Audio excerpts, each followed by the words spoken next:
Howdy Commanders, Echo here. We're going to take a look at the new and improved method of implementing the hard mode challenges the Wargaming is introduced for this patch cycle. So as you can see here, we've got 5 different challenges, all worth 100 renown, so 4 stages of the campaign per trial completed. They're all called Prevails. I think that's an interesting, pretty nice name for the hard modes. One thing that will immediately jump out to you is that they are gated. They're all quote-unquote available from the beginning, like Wargaming said they were going to be in the patch notes, but they're actually not all available from the beginning. This has actually come into play once already today, not for me personally, but for someone I was divisioned with. Shadow, those of you who've been watching the channel for quite a while are familiar with him. We're divisioned up quite often.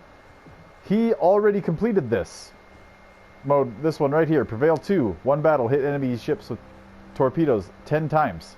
He did that already, except he didn't do that already because he hadn't completed Prevail 1. It's very frustrating to have these in the game, to know what we're working towards, but to have them be gated.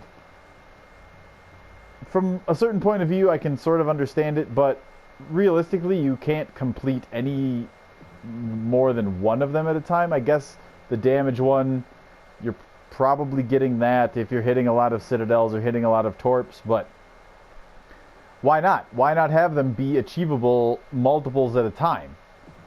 If you're getting 5 kills, you're probably getting a lot of Torps or a lot of Citadels or a lot of damage, or, you know, some combination thereof. So why can't we do multiple of them at a time, Wargaming?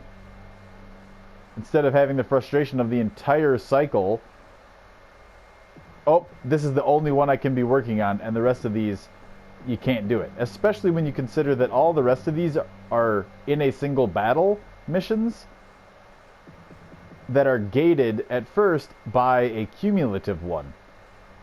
It's a little on the frustrating side. You'll also note here, folks, that most of them, 4 of the 5, have an A and a B card. Your A card is by default, and then if you flip to the B card, they've got a different set of criteria that you must be fulfilling in order to finish them. So the B card here on Prevail 1 is in Legendary tier ships. But you'll notice that it's still just 5 battles, be the best among both teams. Nothing actually different there. The only difference is, for this one specifically, if you're in a Legendary tier ship, it tracks it separately versus any and all games tiers 5 through 7.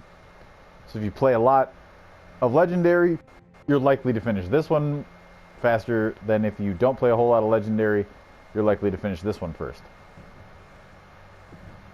You'll notice here that Prevail 2 has no B card because there's not any Legendary tier ships in the game currently that have torpedoes, so it would be impossible to complete this with a Legendary tier ship. As such, there is just the one card, no B card for Legendary tier. You go over to here, the B card for this one, again, Legendary tier ships, exact same actual requirement though, 10 Citadels in a single game. Likewise here on Prevail 4, it's just get a Kraken, or, you know, destroy 5 ships in a single battle. Again, has an A card, has a B card, but it's ultimately the same requirement. Where this A and B card thing really comes into play is on Prevail 5, and that is for the damage in a single game. The A card, tiers 5 through 7, is 175,000 damage in a single game to enemy ships, whereas the B card for Legendary tier ships is 210,000 damage to enemy ships in a single game with a Legendary tier ship. So keep that in mind, Commanders. If you do get to Prevail 5 and you're jumping in a Legendary ship, don't rest on your laurels when you hit 175,000 damage. You've got to get quite a bit more, up to 210,000, to meet this requirement if you're in a Legendary tier ship. Do note that all of these must be completed in Standard. AI doesn't count. And again, keep in mind that anything tiers 1 through 4 also doesn't count. Lastly, we're going to talk about a couple of quick tips to help you get through each one of these. We'll go through them one at a time and kind of give you some tips to complete that mission specifically. So for Prevail 1, where you have to take top of both leaderboards by XP received. Obviously, that's way easier to do if you win. This does include the winning team bonus. So, by winning, you're much more likely to take the top of either leaderboard, because to take the most XP on a losing team is rather difficult. It happens from time to time, particularly amongst good players, but the circumstances have to be such that no one on the enemy team really stood out, even though they won, and you had to try to drag your sack of potatoes kicking and screaming, and they were all terrible. So that set of circumstances doesn't come up as often as just winning and doing well in a win. So the main thing you can do to help you achieve Prevail 1 is to win the game. Another thing you can do is do your job, regardless of what ship class you're in. By doing your job, you're going to get more XP, particularly in destroyers.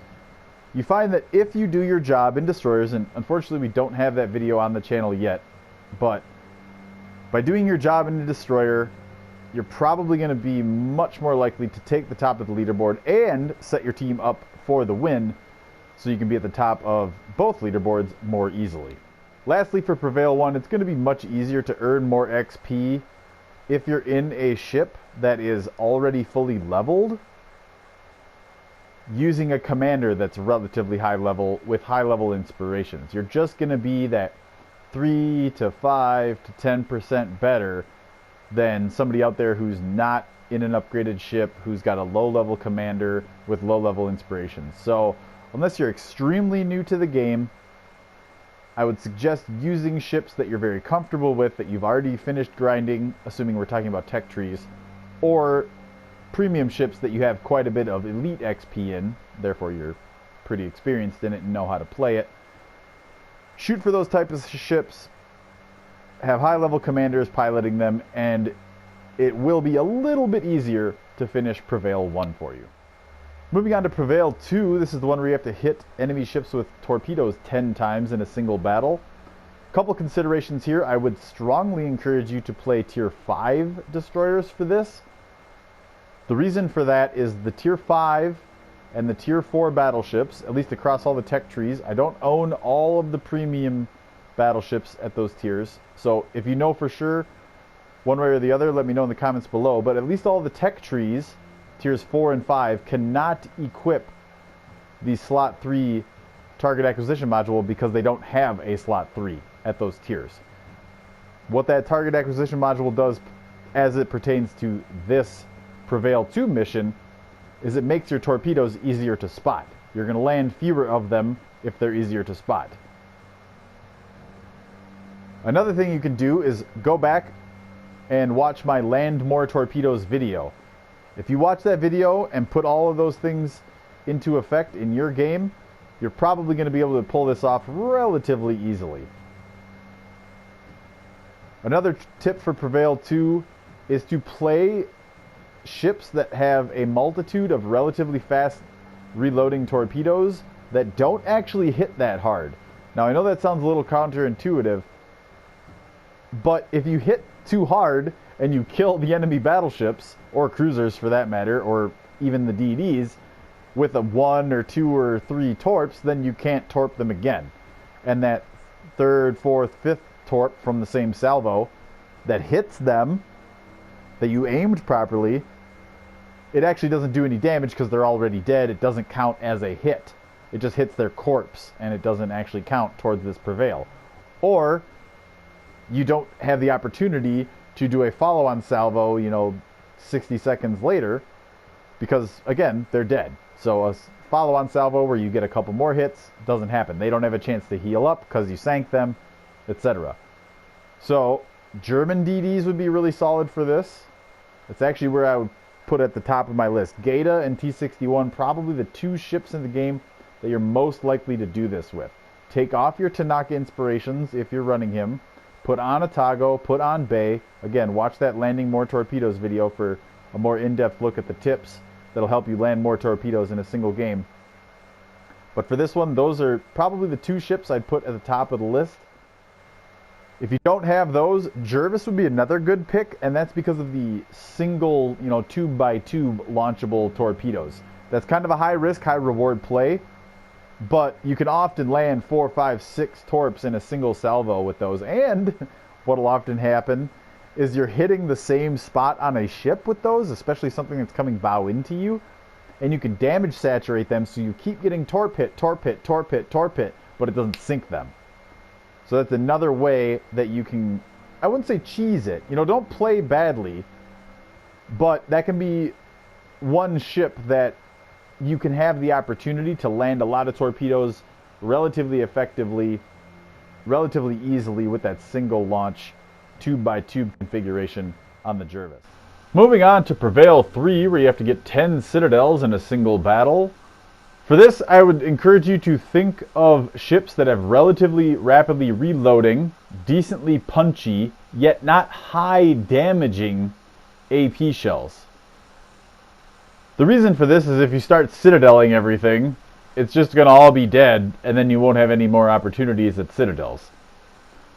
So because of this, I would encourage you to play things like Nuremberg, Bodioni, Dallas, Helena, Cleveland. Belfast would be a good one for this. I actually personally, in the last iteration of hard mode, completed that Citadel challenge with Belfast. And then just hope you get a game with lots of cruisers.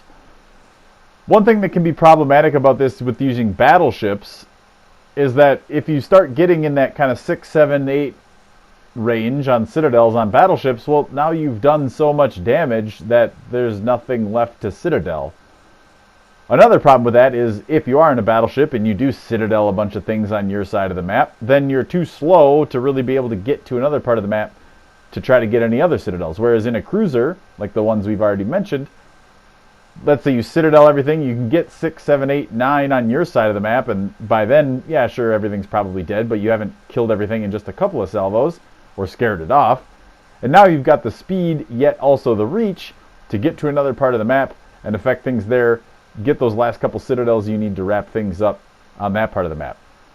Now, I would discourage people from trying to do this with things like Atlanta or Flint because of the nature of those boats. In order to get Citadels consistently with those, you have to kind of put yourself in harm's way a little bit too much, a little bit too frequently. Yes, the odd game here or there, you might get on the broadside of an Alba or something and just like rip him for 6, 7, 8 Citadels in a salvo and then do it again.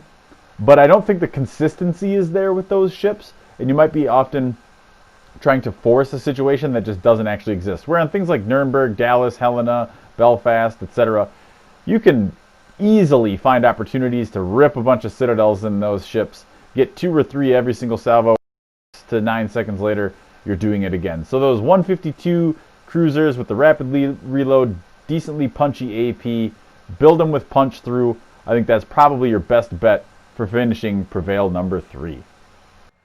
For Prevail number 4, you've got to get a Kraken, destroy 5 ships in a single game. It's unfortunate that you can't do this in tiers 3 or 4, because I can think of a couple of Japanese premiums at those tiers that it's basically a coin flip whether or not you get a Kraken or not. Lucky! Kamikaze! But unfortunately we can't do this in tiers 3 or 4. So, for tiers 5 and up, just this one is mostly up to you. If you feel that you can get Krakens in a particular ship class, or one ship specifically, more often than not, then go with that. Think back to your Krakens that you've gotten. Okay, what ships do I tend to get these in the most? And then just play those. For some of you that's going to be cruisers, some of you that's battleships, some of you that's destroyers. Personally, I think all things being equal, if you're kind of roughly about as good at all of those classes, then a cruiser is probably going to be your best bet, especially a cruiser with good HE fire chance, decently strong AP, rapid reload, and torps. There's not a ton of those options out there to meet all those criteria, but Nuremberg might be a halfway decent option. London or Exeter, I know the reloads are slow, but those could be good options as well. Any of the Japanese cruisers in those tiers might be kind of good. You'll get the occasional torp kill here and there, plus their HE will start a lot of fires. And the reason I say all of that is to get a Kraken more often than not, you've got to be able to reach out and affect a huge area of the map, so that's what makes DDs a little less viable of an option. You need the rapid reload to be able to finish off low health targets, which is why battleships aren't usually as viable of an option. And then you got that high fire chance on the HE shells, and you're just spamming them, so you get a lot of fire kills. And, you know, again, the torps, you can get those involved in either get torp damage kill or a flood kill. So I find that cruisers, you know, kind of the mop-up crew, you know, they're chipping away at low health targets, they get the fire kill, they get the flood kill, they can swing their guns, okay, that guy's dead, swing over, take advantage of a low health target on the opposite side of me, etc. So some kind of rapidly reloading cruiser with both halfway decent AP and HE and torps that can get involved would probably be my #1 suggestion for most players out there.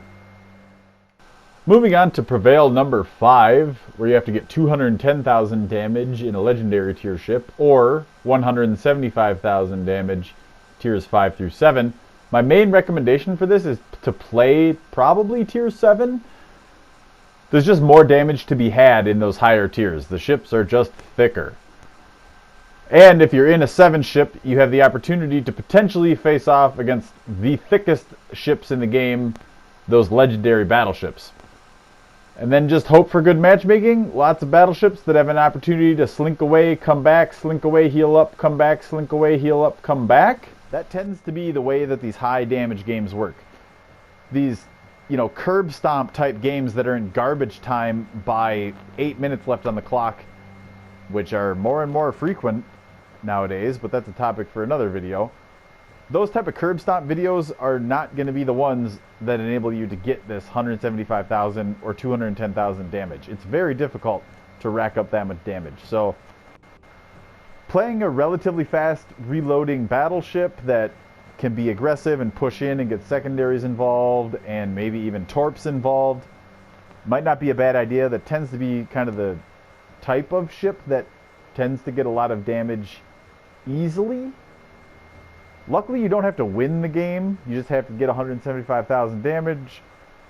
Again, I'm not encouraging you to use a bad playstyle, but stuff like Gneisenau, Scharnhorst, Tirpitz, Odin, when they can use their guns to push in, get a lot of damage with the guns on the way in, get the torps involved, you know, get 15, 20, 30,000 damage with the torps in a game, get some secondaries and secondary fires, it's more likely that you would probably be able to get 175,000 damage more consistently. The average player would probably be able to do it more easily with less struggle and less effort in those type of ships. If you don't have those, don't have commanders for those, they're not really your bag and you always struggle with them, then I would suggest some type of cruiser that's got really long range and that can really harass stuff. You know, Kutuzov might be a good option for this.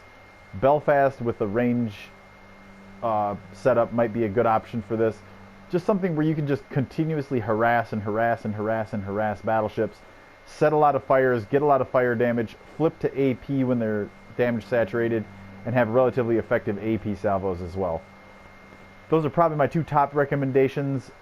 Maybe a Udachi and hope for like triple Yamato on the enemy team or something, and that you don't have a lightning to harass you and screen for you. That would be, I guess, my 3rd recommendation. Although, again, across all of these, not just for this one, but across all of these, please do not play badly for the sake of yourself, your own stats, your own sanity, and especially for your team.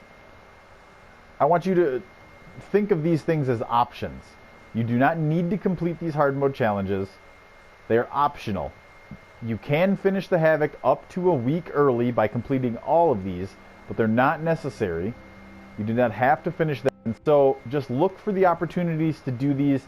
Play those ships with some more regularity than maybe you would when you're on the given Prevail mission that is most applicable. You know, when you're on the Torp hit ones, maybe play DDs a little bit more than you normally would have, and so on and so forth. Well, I hope that helps everybody out there get a good sense of what this hard mode is looking like for this Havoc and update cycle. Let me know in the comments below how you're doing on it. What your thoughts are on having this sort of gated one at a time methodology for the hard modes. I do like it more than the last time they did hard mode, but I don't think it's quite there yet. I do like the B cards. Looks like they're kind of using this as the pilot for maybe being able to do things like weekly boosts and regular Havoc missions and so on and so forth with legendary ships. So for those of you that like to lose silver a lot, hey, looks like you'll be able to actually at least get something done with those legendary ships. Well, thanks an awful lot for listening, everybody. I greatly appreciate it. And as always, stay salty, Commanders.